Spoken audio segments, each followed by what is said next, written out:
ሰላም ውድ የስታር ቮይጅ ቤተሰቦች እንዴት ከርማችኋል? ዛሬም እንደተለመደው በአዲስ ቪዲዮ መጥተናል። አብራችሁን ቆዩ።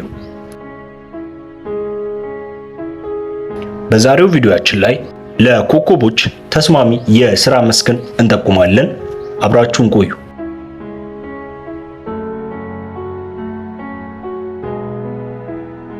የካፕሪኮኖች ተስማሚ የሥራ መስክ።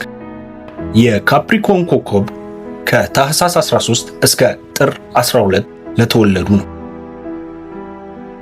ሁነኛውንና የሌላ ኮከብ ተጽዕኖ ጎልቶ የማይታይበት ካፕሪኮንን ማግኘት ከፈለጋችሁ በእርግጠኝነት ትልቅ ክብር ያለው ሥራ ላይ ወይም ደግሞ ትልቅ ሽልማት ሲጎናጸፍ ታገኙታላችሁ።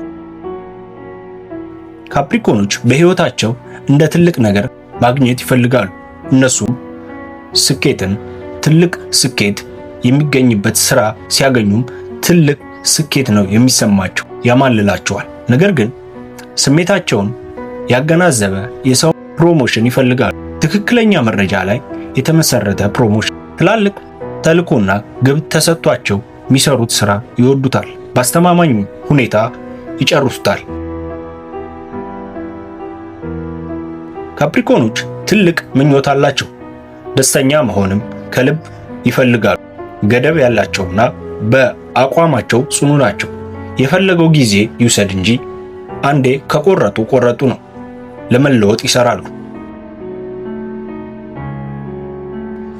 ሁሉም በሕግና ደንብ ቢሆን ይመርጣሉ። ሕግና ደንብንም የማክበር ዝንባሌ ያላቸው ምርጥ የሆኑ የቢዝነስ ሐሳቦችን መጀመር ላይ ጎበዝ ናቸው። በአካባቢያቸው ያሉት ሐሳቦችም ሆነ ሰዎችን ወደ አንድ ያመጣሉ።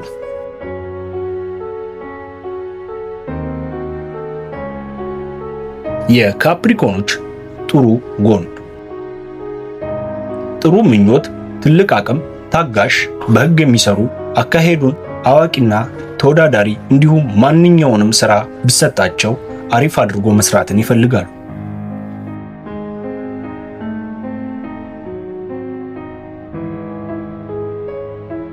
የካፕሪኮኖች ስኬታማ የሥራ መስክ።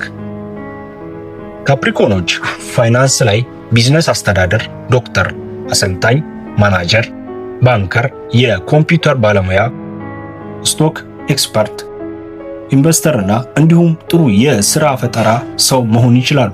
በዛ ላይ ደግሞ ውክልናን ፕላን ላይ ምርጥ ስለሆኑ ሰውን ጥንቅቅ አድርገው ማማከር ስለሚችሉ የማማከር ሥራ ስኬታማ ያደርጋቸዋል።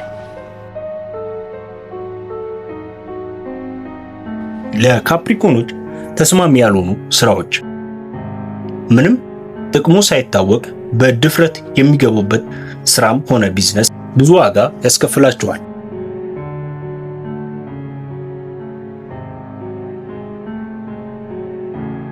ውድ የስታር ቮይጅ ቤተሰቦች የዛሬው ቪዲዮአችን ይህን ይመስላል።